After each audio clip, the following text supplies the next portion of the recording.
Berapa ribu umat Islam yang dibantai dalam rangka untuk maju menjadi calon presiden. Syaratnya kalau ingin jadi presiden Indonesia, ribuan umat Islam dibantai dengan jebakan operasi intelijen yang dilakukan Jenderal Alimuto.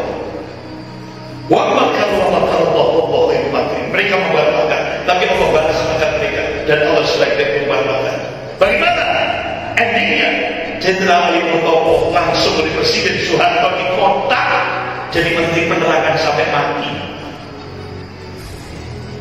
Gagal jadi presiden.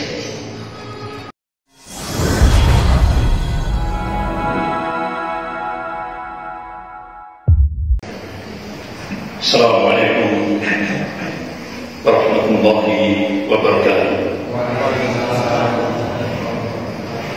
Innal hamdalillah nahmaduhu wa nasta'inuhu wa nastaghfiruh wa na'udzu billahi min shururi anfusina wa min sayyiati a'malina. May yahdihillahu fala mudilla lahu wa may yudlil fala hadiya lahu. أشهد أن لا إله إلا الله وحده لا شريك له وأشهد أن محمدا عبده ورسوله. يا أيها الذين آمنوا اتقوا الله حق تقاته ولا تموتن إلا وأنتم مسلمون. يا أيها الناس اتقوا ربكم الذي خلقكم من نفس واحدة وخلق منها زوجها وبث منهما رجالا كثيرا ونساء واتقوا الله الذي تسألون به والأرحام إن الله كان عليكم رقيبا. يا أيها الذين آمنوا اتقوا الله وقولوا قولا سديدا يصلح لكم أعمالكم ويغفر لكم ذنوبكم ومن يطع الله ورسوله فقد فاز فوزا عظيما. أما بعد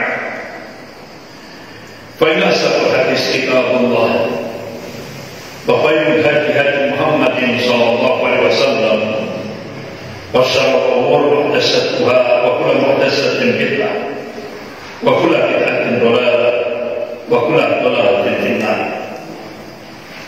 Masyaallah muslimin rahimakumullah.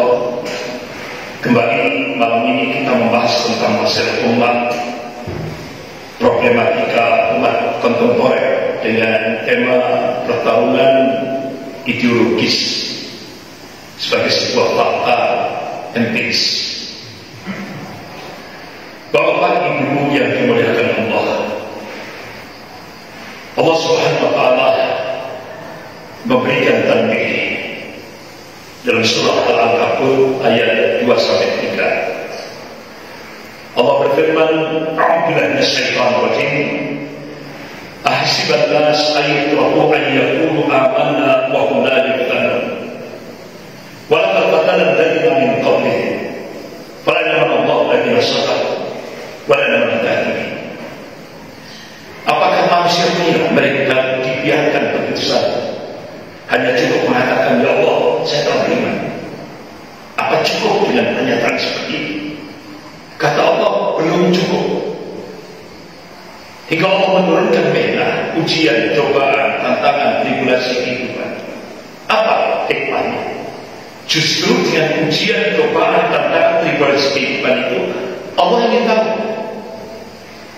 siapa yang istiqomah terhadap keimanannya. Dan Allah juga ingin tahu juga siapa yang dusta akan keimanannya.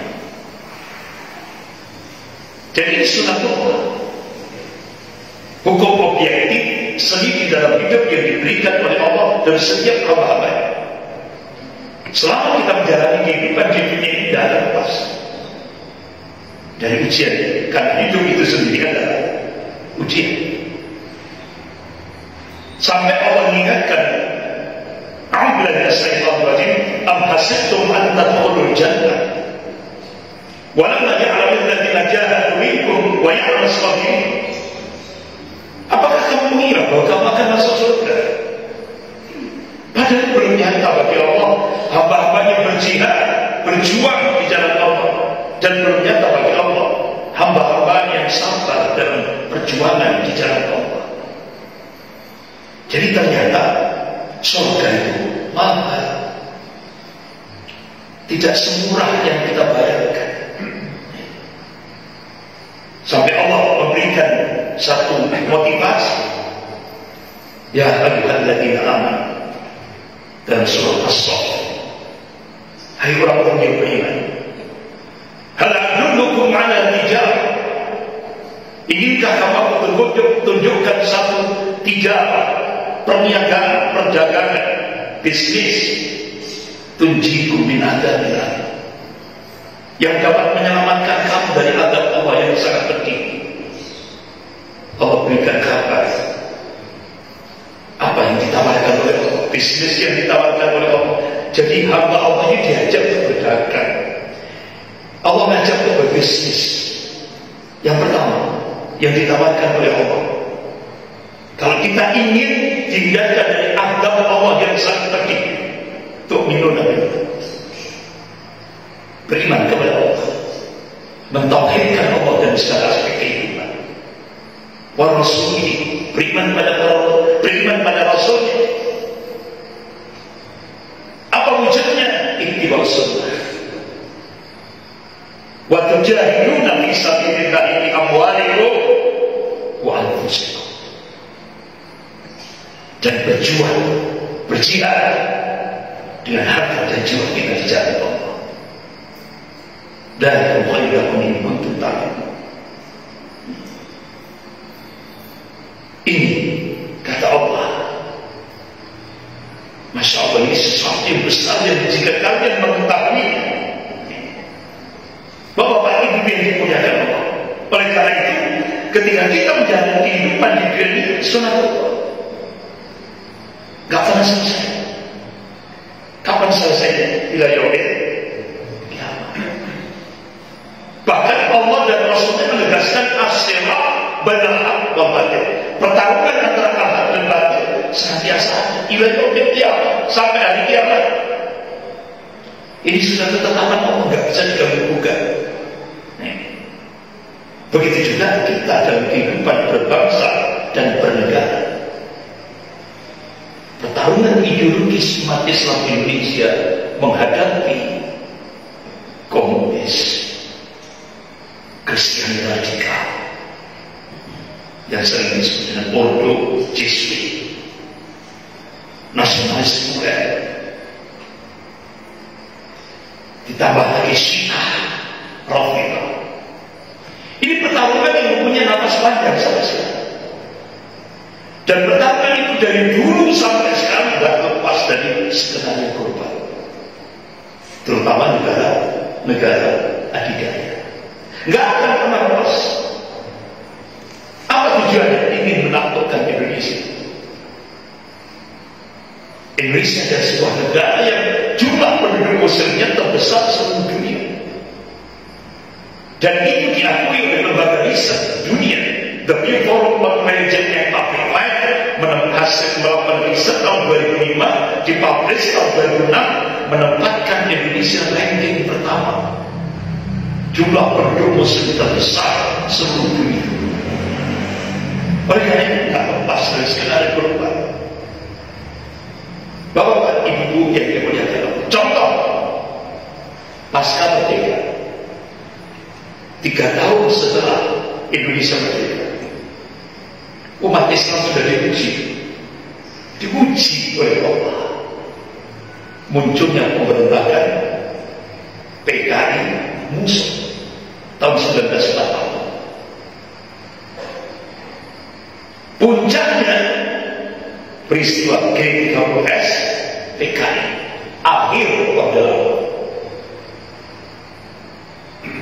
Di mana pada saat itu Indonesia lebih condong ke Cina, sehingga ada istilah Jakarta Peking. Sampai Presiden Soekarno memunculkan ideologi baru, nasionalis agama komunis. Pecahlah peristiwa G30S. Ini akhir Orde Lama. dalam tingkat global. Ternyata ideologi komunis itu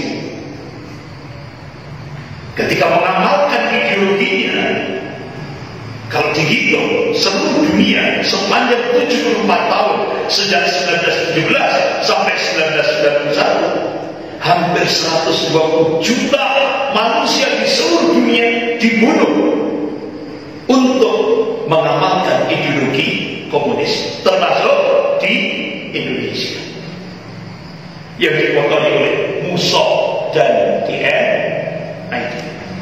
Musso kadernya Stalin, DNID kadernya Mao Zedong. Sehingga Indonesia pernah banjir darah. Ini sejarah. Allah menguji umat Islam 3 tahun setelah merdeka. Nah, sejarah berulang. Sekarang muncul lagi. Umat Islam diuji lagi dengan munculnya komunis kayak sejarah berulang. Kenapa? Karena Allah sendiri yang kasih kabar. Allah ingatkan dalam surah Al-Fatihah ayat 23. A'udzubillahi minasyaitonir rajim. Sunnatullahi allati qad khalat min qabl wa lan tajid sunnati tabdila. Jadi kata Allah, sunnatullah itu sudah berlaku sejak dulu. Kalian tidak akan pernah melihat, menyaksikan perubahan akan sunnatullah. Artinya apa? Allah mengabarkan sejarah akan berulang. Yang membedakan adalah warna dan batas. Sekarang muncul lagi kaget komunis hebat. Bahkan Profesor Salim Said, guru besar ilmu politik dan militer Universitas Indonesia, menyampaikan dalam sebuah video pendeknya apa? Sekarang kader-kader komunis sudah banyak yang jadi bupati, wali kota, gubernur, staf menteri, staf presiden. Luar biasa. Bahkan 200 lebih anggota DPR RI mayoritas kader komunis. Dan mereka, kata Profesor Salim Said, sudah melakukan balas dendam kepada umat Islam dan ulamanya dengan menggunakan kekuasaan. Ini fakta empiris. Ini yang ngomong gak tanggung-tanggung, guru besar ilmu politik dan militer Universitas Indonesia. Beliau juga dosen angkatan darat. Nyata muncul komunis hebat, bangkit kembali. Bapak Ibu yang dimuliakan, begitu juga ketika kita memasuki Orde Baru, kembali lagi umat Islam diuji oleh Allah. Jadi umat Islam ini ujiannya bertubi-tubi.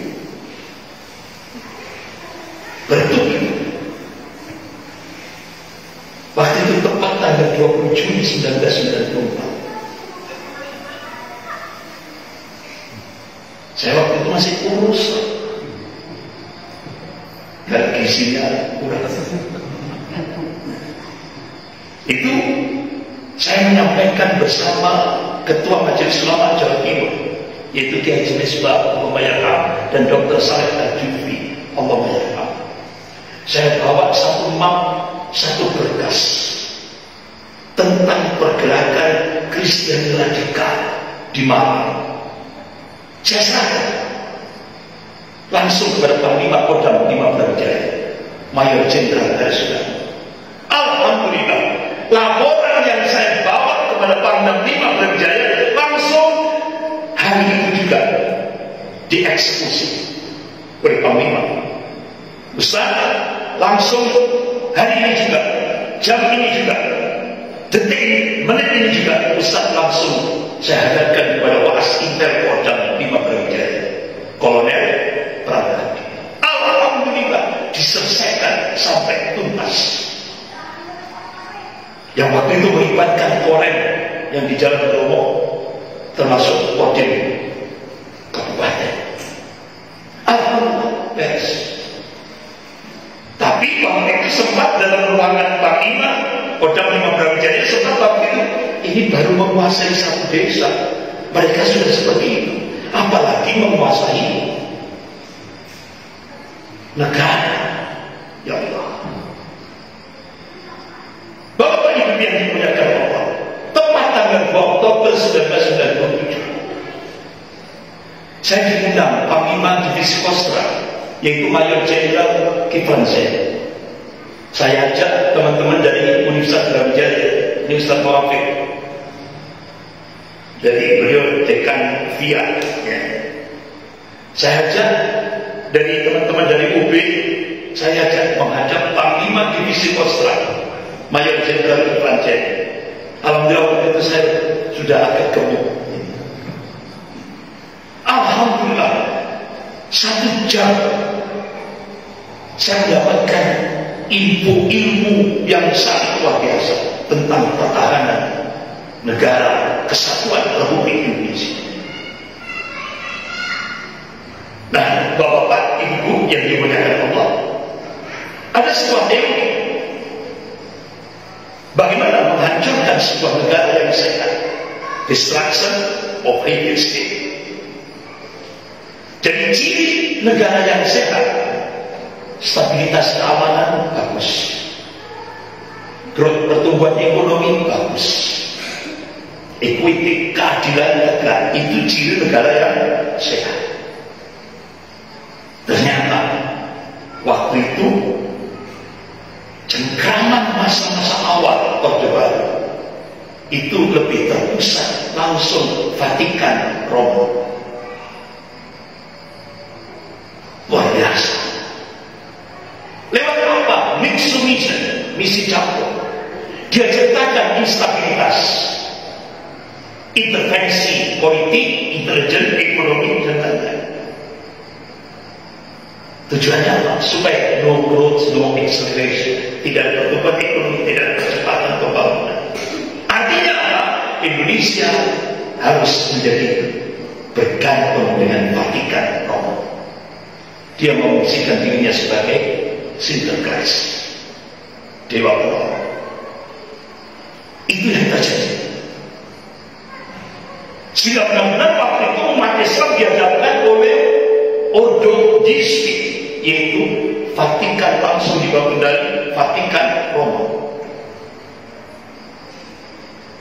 Bapak Ibu yang dimuliakan Allah, saya mendapatkan info langsung dari Mayor Jenderal Kiflan Zain, Panglima Divisi Kostra.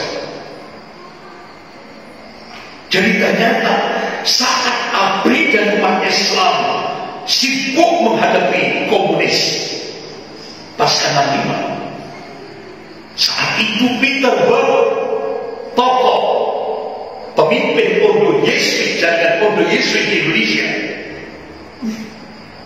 menggerakkan kader-kadernya, yaitu Hairjan Silalahi, Lilian Ki atau Yusuf Manandi, dan Lilian Pun Sofian Manandi, untuk mendekati Inner Circle Orde Baru.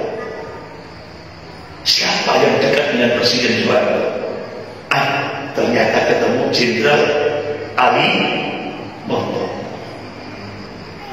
Langsung dibentuklah lembaga think tanknya CSNS. Doktrin-doktrin dan jadwal-jadwal politiknya disebar di media waktu itu. Politik no, pembangunan yes, sistem voting yes, monolayaritas bagi PNS, dan akselerasi pembangunan jangka panjang 25 tahun. Bahkan mereka terbangkan isu yaitu sektarian dan kaum fundamentalis Islam. Jadi sejak saat itu, sejak awal Orde Baru, Islam sudah diberi stigma fundamentalis. Ini tokohnya itu yang dirangkul oleh Jenderal Ali Mohtar. Padahal Jenderal Ali Mohtar ini keluarga santri, ayahnya tokoh Hizbullah. Kenapa kok berubah anti terhadap Islam, memusuhi Islam? Wah, kenapa? Ternyata terbongkar oleh wartawan majalah Tempo tahun 1971. Peter Berg memberi janji kepada Jenderal Ali Murtopo, kalau Anda ingin jadi RI 1 setelah Soeharto, syaratnya cuma satu, habisi umat Islam. Bagaimana respon Jenderal Ali Murtopo? Sami'na wa ata'na. Beliau kancam Jenderal Ali Murtopo.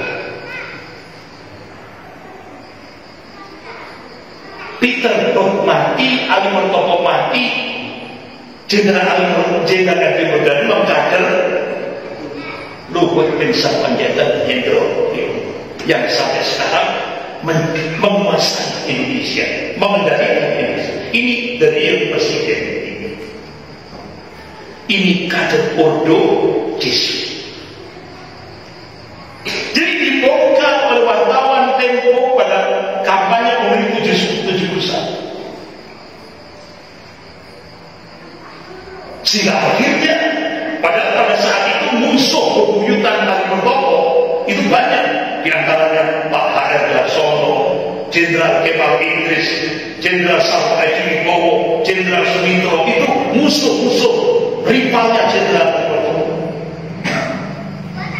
Akhirnya umat Islam dijebak.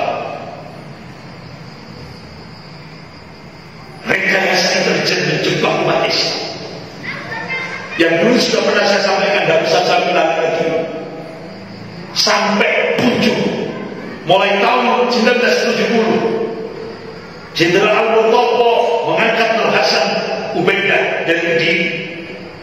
Ini gerakan operasi, yaitu menghancurkan Islam dari dalam. Didirikanlah Islam Jamaah, berubah jadi LKI, sekarang jadi LDII.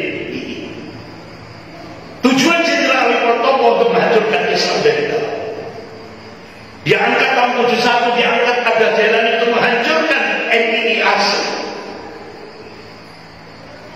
NII asli itu Komandemen Wilayah 1, 2, 3, 4, 5, 6. Diciptakan NII palsu, Komandemen Wilayah 7, 8, 9. Nah, yang menggegerkan Komandemen Wilayah 9 digunakan untuk perang Neo-Protektor beberapa waktu sebelum Pilpres, yaitu yang dimotori oleh Panji Gumilang, Pondok Pesantren Al-Zaitun. Muncul lagi Komji Komanusiaan, muncul lagi teror kasus Boy, teror Warna, kelompok Usro Jakarta, Tanjung Priok, ratusan umat Islam, hampir 400 umat Islam dibunuh di Tanjung Priok. Sehingga malam itu selokan-selokan di Tanjung Priok penuh dengan darah. Dini hari Jenderal R.B. Murdani mengerahkan traktor untuk nyengkrap mayat-mayat umat Islam, kemudian dilempar ke laut, ada yang dimasukkan kuburan basah.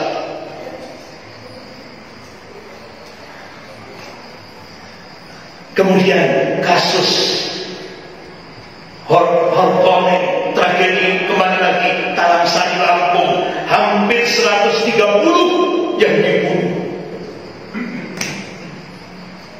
ribuan sudah. Ya.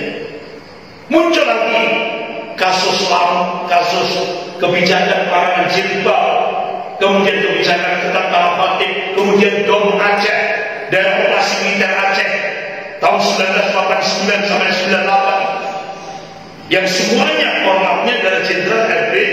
Murdani. Hampir 5.000 umat Islam di Aceh dibantai dengan cara-cara sangat biasa. Bahkan satu pondok pesantren itu dihabisi oleh Jenderal R.B. Murdani. Kiainya, nyai, bubu kiai, anak cucu, semua santri habis di tersisa. Hampir 5.000-an Aceh. Terakhir di tempat saya, Banyuwangi, operasi ninja. Waktu itu Bupati Banyuwangi di tempat saya, Pak Edi Slamet, diperintah oleh pusat datang dukun-dukun santet, didatang. Yang dibunuh bukan dukun santet, yang dibunuh para kiai. 1953. Berapa ribu umat Islam yang dibantai dalam rangka untuk maju menjadi calon presiden. Syaratnya kalau ingin jadi presiden Indonesia, ribuan umat Islam dibantai dengan jebakan operasi intelijen yang dilakukan Jenderal Ali Thohir.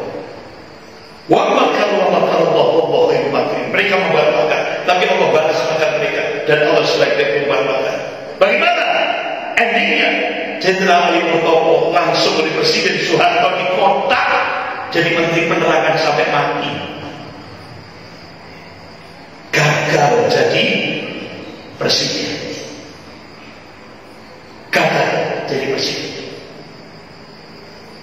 Sehingga akhirnya Jenderal Ali Thohir mati digantikan Jenderal R.B.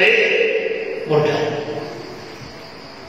Bapak Ibu yang dimuliakan, terjadilah pemberontakan tahun 97-98 yang digerakkan oleh Jenderal R.B. Murdani, dibantu oleh George Soros, Amerika dan konglomerat Cina. Dulu namanya konglomerat Cina, sekarang oligarki 9 negara. Terjadilah pemberontakan 97-98, semua digodok di Singapura. Sehingga mulai tahap pertama, tahap kedua, tahap ketiga, tahap keempat, tahap kelima, tahap keenam, kemudian tahap ketujuh, kemudian tahap ke-8, sama persis dengan gerakan G30S PKI. Jadi pemberontakan 65 dengan pemberontakan 97-98 sama. Endingnya perebutan jabatan wakil presiden. Untuk merebut jabatan wakil presiden kembali lagi muncullah peristiwa Mei 98. Waktu itu Panglima TNI Jenderal Wiranto mengungsi ke Singosari, ke Kostra Singosari, yang semua operatornya adalah Jenderal R.B. Murdani. Jakarta seperti lautan api. Beberapa titik-titik waktu itu benar-benar berkobar seperti lautan api. Mulai dari Pusat Trisakti, kawasan Glodok, kawasan Istana Kepresidenan, gedung DPR MPR, Taman Muni Salemba, Plaza Klender, seperti lautan api. Hanya dalam rangka memperebutkan jabatan wakil presiden. Kira-kira berhasil dengan mengorbankan rakyat gagal. Presiden Soeharto, Masya Allah, Bapak-Bapak Ibu yang dimuliakan, waktu itu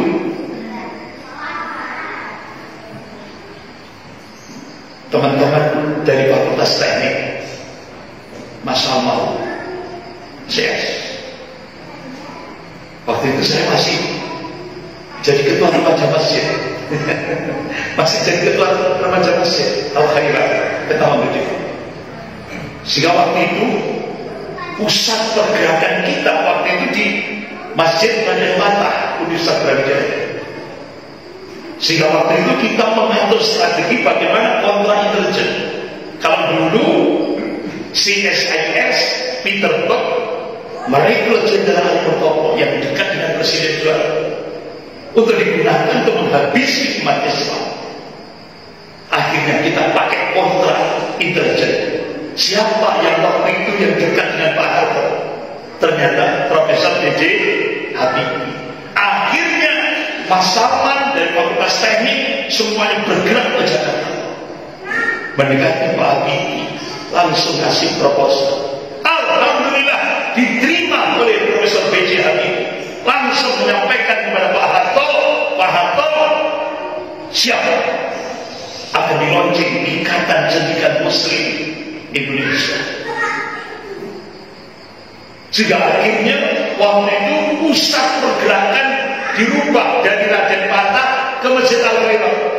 Waktu itu saya masih jadi ketua Masjid Al-Khairah. Ya Allah, itu sekarang kini rumah-rumah masjid penuh dengan intel-intel dari intel pusat maupun intel daerah. Tegang, suasananya tegang, sehingga akhirnya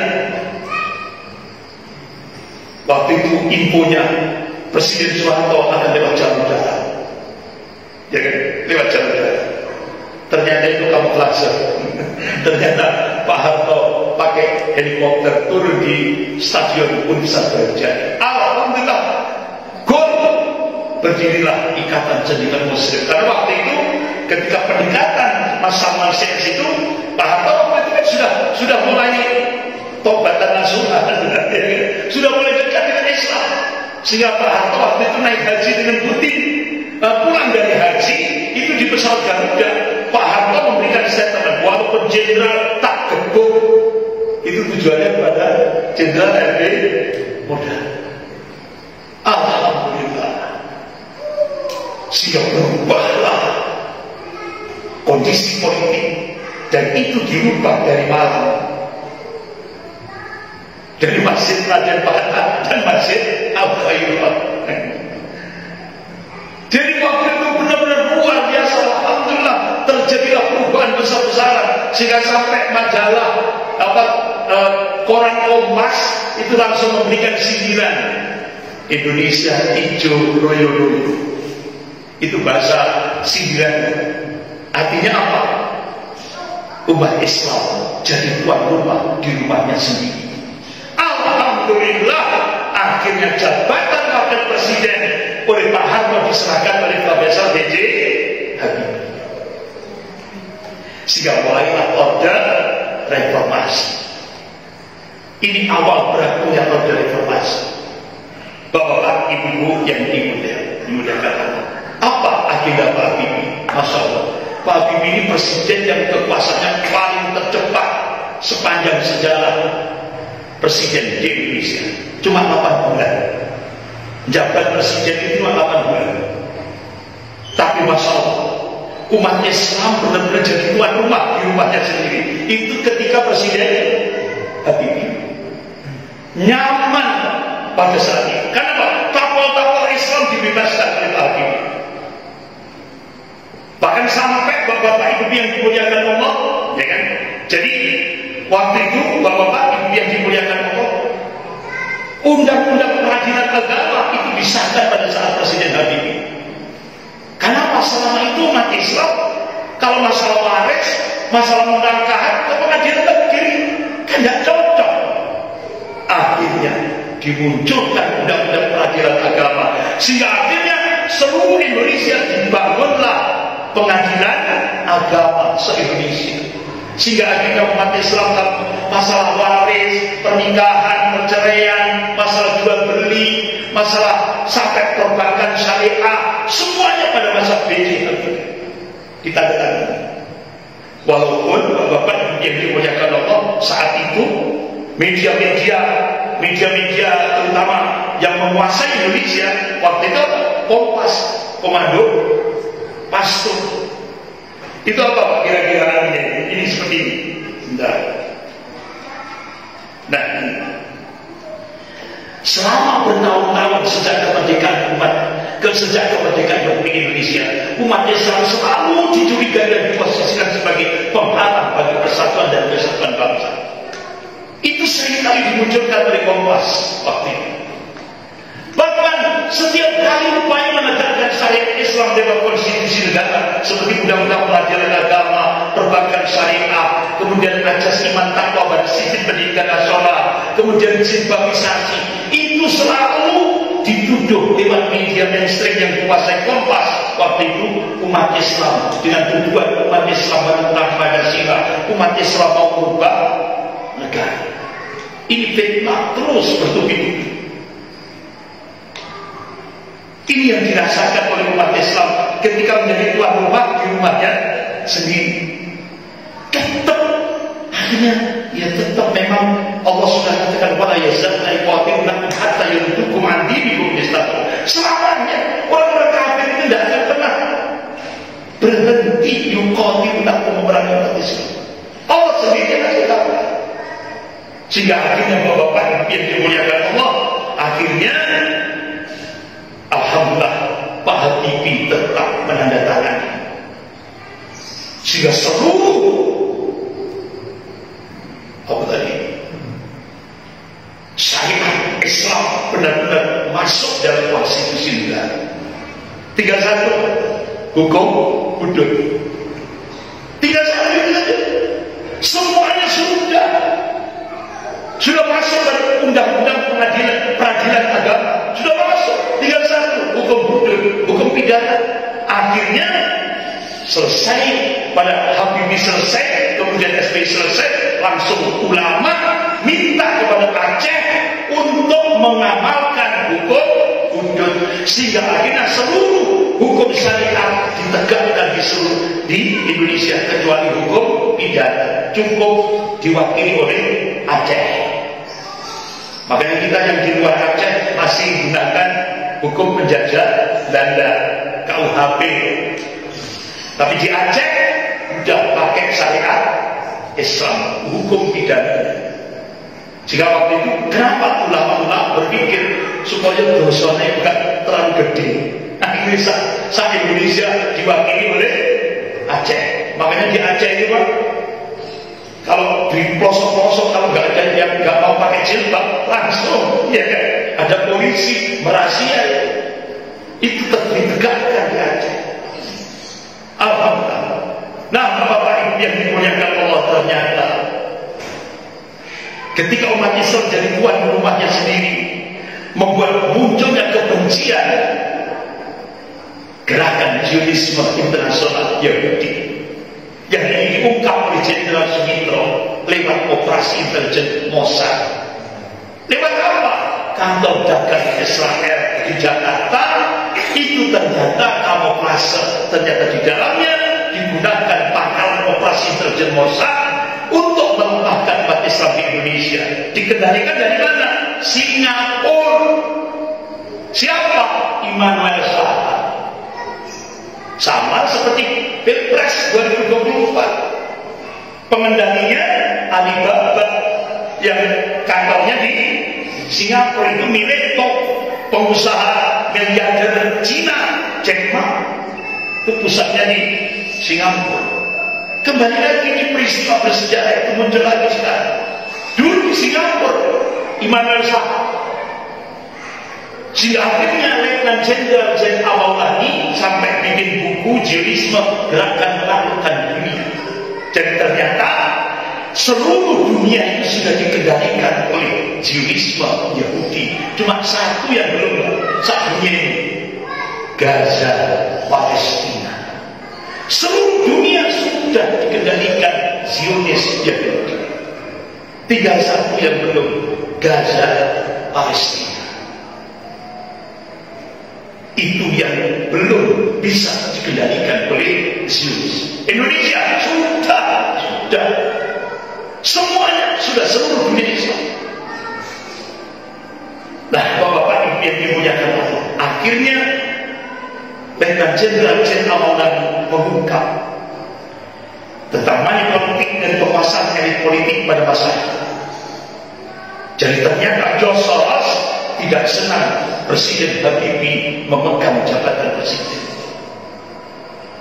Ternyata kata Letnan Jenderal Zain Al-Awlaki, Kepala Bakin Badan Koordinasi Intelijen Republik Indonesia, sebagian dari birokrasi sipil dan aparat intelijen militer dunia ketiga, termasuk Indonesia, terdiri dari para gangster dan kriminal, kata beliau.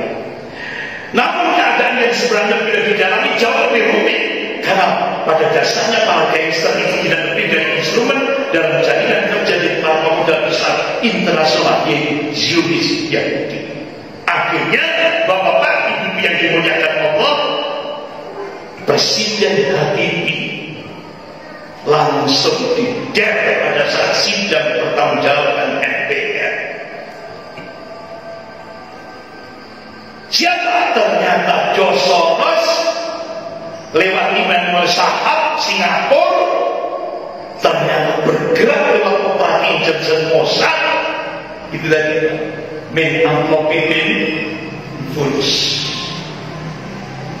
beli pengkhianat bangsa untuk menjegal Presiden Habibie. Kenapa? Karena George Soros ini, Habibie ini membahayakan.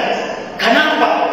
10 jenis pesawat canggih sudah diproduk lewat rekayasa Pak Habibie. Nah setelah itu Pak Habibie mau menambah lagi, Pak Habibie akan merekayasa membangun pesawat militer dan senjata militer.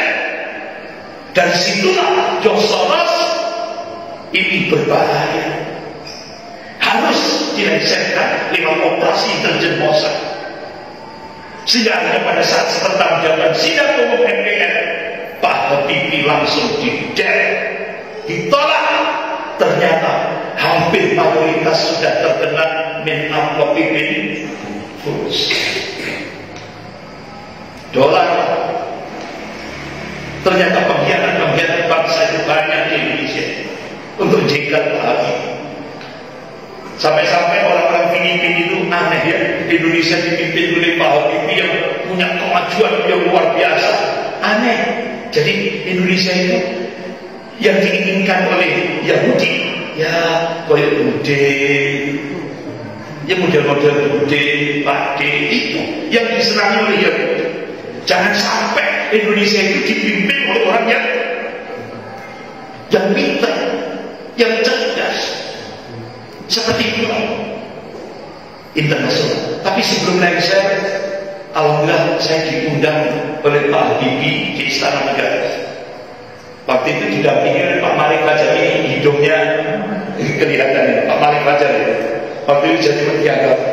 Alhamdulillah saya waktu itu diinapkan di sebuah hotel, besok paginya langsung masuk ke Istana Negara. Alhamdulillah saya ucapkan jazakallah khair, terima kasih pada Pak Habibie. Walaupun 8 bulan, tapi masya Allah umat Islam jadi tuan rumah di rumahnya sendiri. Itu pengalaman bersejarah. Nah, Bapak-Bapak yang dimuliakan, habis umat Islam diuji lewat Vatikan, diuji lagi oleh cengkeraman Amerika. Setelah Vatikan melemah, Amerika masuk. Ya Allah, ini masa akhir Orde Baru, masa reformasi. Ya. Amerika mencegah, kembali lagi umat Islam diuji oleh Kristiani radikal, yaitu gerakan separatis RMS dan OPM. Dan ini terbongkar dalam majalah Al-Mustapha. Jadi ternyata Bapak Ibu yang dimuliakan Allah, di majalah Al-Mustapha yang terbit pada tanggal 28 Rajab 1423 bertepatan 5 Oktober 2002 Masehi, Presiden Amerika George W. Bush bersama Presiden Filipina Gloria Macapagal-Arroyo membentuk aliansi negara Kristus Asia Pasifik, mulai dari Filipina, Singapura, Taiwan, Macau, Hong Kong, Sabah, Sarawak, Perlis, Penang, Sarawak, Perak, Maluku, Timor-Leste, Sulawesi. Bagaimana strateginya? Amerika disupport oleh negara-negara Eropa termasuk Filipina memunculkan, menguatkan separatis RMS dan separatis OPM. Pusatnya di Belanda. Akhirnya lahirlah peristiwa Ambon. Berapa umat Islam yang dibantai? 3.000-an saat sholat Idul Fitri. Di tengah-tengah mayoritas umat Islam se-Indonesia. Ambon hampir 3.000, ngeri. Saya punya videonya. Sampai ibu-ibu itu mau makan saja nggak perlu melihat kebiadaban karena separatis RMS di Ambon. Muncul lagi Poso, hampir 1.000 umat Islam dibantai. Jadi setelah diuji tadi lewat gerakan dari Ordo Yesuit langsung Katolik Roma, umat Islam dihadapkan dengan separatis. Sampai akhirnya Bapak Ibu yang dimuliakan Allah, muncul tahun 2005 Rainbow Operation akan memecah Indonesia menjadi 8 negara.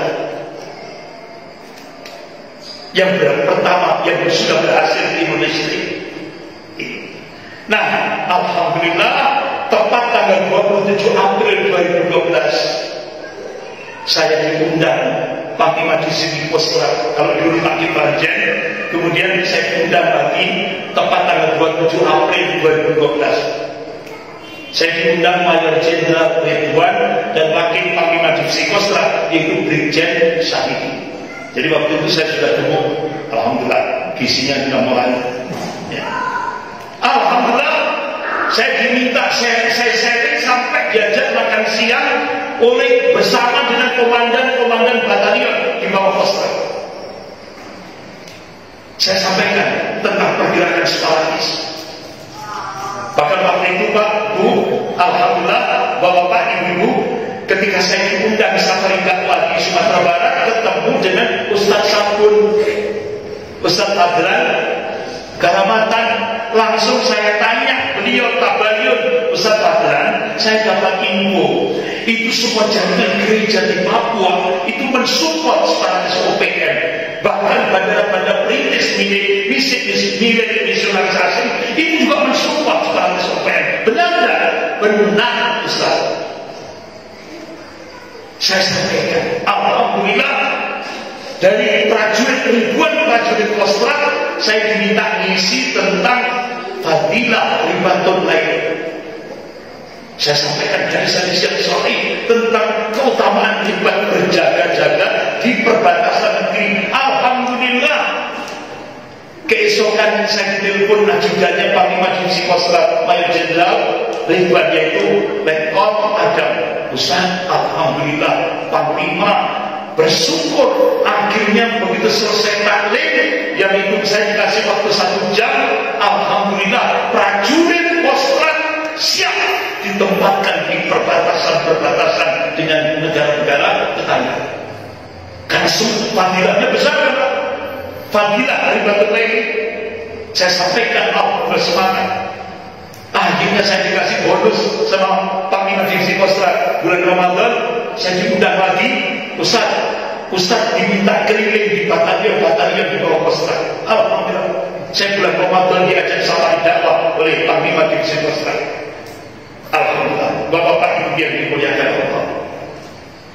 Nah setelah itu kembali lagi kita di umat Islam dihadapkan oleh, jadi ternyata Amerika punya senjata baru, apa? Syiah Rafidhah pasca revolusi Iran. Dijadikan senjata baru Amerika, hampir 6.500 dimasukkan ke Indonesia. Jadi pemuda-pemuda Syiah dan Iran, Afghanistan difasilitasi oleh CIA masuk ke Indonesia. Dan waktu itu saya diminta untuk menjadi ketua Aliansi Nasional Anti Syiah Jawa Timur. Alhamdulillah Bapak Ibu yang dimuliakan Allah, waktu itu saya sampaikan bagaimana gerakan terorisme diawali dari Malang.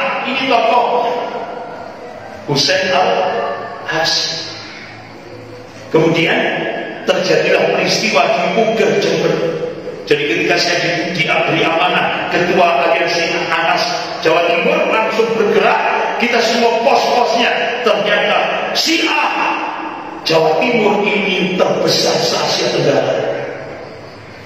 Jumlahnya terbesar se-Asia Tenggara. Pusat pendanaan Syiah terbesar Indonesia itu Malang. Saya sampaikan akhirnya Bapak-bapak yang dimuliakan Allah, sampai beberapa strategi-strategi Syiah yang ada di Indonesia saya sampaikan, dan akhirnya saya dapat info dari BIN menginfokan akan terjadi revolusi Syiah 2018. Akhirnya saya ajak Profesor Agus Budi Sujimat, tapi itu Agus Sujimat Manarul, sama Pak Haji Ahmadi Masjid Al-Khairat, Masjid Al-Ghifari, kemudian Dr. Jainul Mujahid Manarul juga saya ajak bersama Habib Ahmad Zain Al-Kaf. Kita menghadap, karena waktu itu sebelum kita berangkat, dari Direktur Intelkam Polda Jatim datang ke rumah. Saya kaget waktu itu. Saya ditelepon, Ustaz, kami mau silaturahmi. Nah, karena Ustaz jadi ketua Anas Jawa Timur, ya semoga silakan. Nggak taunya pagi jam 7 Pak. Itu bahkan yang direktur Intel Polda Jatim itu kan mau ke rumah jam 10. Pagi jam 7 itu rumah saya dipenuhi dengan Kapolresta Malang dan mobil-mobil jadi penuh. Jadi tonggo itu sampai itu sakit ditangkap jadi saya dikira ditangkap itu Pak saya. Padahal saya mau ditemui direktur Intelkam Polda Jawa Timur. Nah sebelum beliau jam 10 nyampe rumah, Kapolresta Malang beserta jajarannya cek lokasi dari sehingga akhirnya sakampung Pak geger. Oh Ustaz dikira saya dijemput, dikira teroris ya. Padahal jam 10 datang direktur Intelkam Polda Jatim ke rumah saya. Nah ternyata apa? Tujuannya nyampe ke rumah, Ustaz aku kepengen dongo, cuma dongo tok. Tujuannya dari Polda Jawa Timur ke rumah saya minta doa, ya doa, selesai pulang. Ya cuma itu saja. Jadi kita doa kita aja. Akhirnya bapak-bapak langsung saya ajak Profesor Agus Susima, Pak Ahmadi, Pak Dr. Zainul Mujahid langsung ke Polda Jatim, ke Direktur Intelkam Polda Jatim. Kan beliau kan rumah saya. Akhirnya saya ajak, saya sampaikan satu berkas, saya sampaikan tentang pergerakan Syiah di Malang. Alhamdulillah. Revolusi 2018 Syiah gagal. Ini makar Allah lebih dahsyat. Gagal. Karena pusatnya di Iran chaos. Alhamdulillah yang menggagalkan Allahu Akbar. Jika waktu itu Pak sempat itu waktu itu saya sempat sholat di setelah ATK itu, setelah ATK pom bensin. Ya kan? Itu ke utara itu kan sebelah kiri ada masjid. Iya. Saya sholat jamaah di itu. Ada intel-intel dari Kodim. Gimana Ustaz? Ya saya sudah diperintah sama komandan untuk ini memototi pergerakan Syiah. Jadi baik dari Kodim maupun dari kepolisian semua bergerak. Karena Malang ini jadi pusat-pusatnya. Bapak tahu pendanaan ini mebel Melayu yang ada di Ibu Malang. Timurnya siapa? Bayako. Itu pendana itu. Termasuk yang di Legend Sutoyo. Kemudian sebelum flyover building itu ada sana Al-Azhar. Itu milik tokoh Syiah di Malang, yaitu Letnan Kolonel Khairan Yusuf. Itu tokoh Syiah dari Angkatan Laut Surabaya.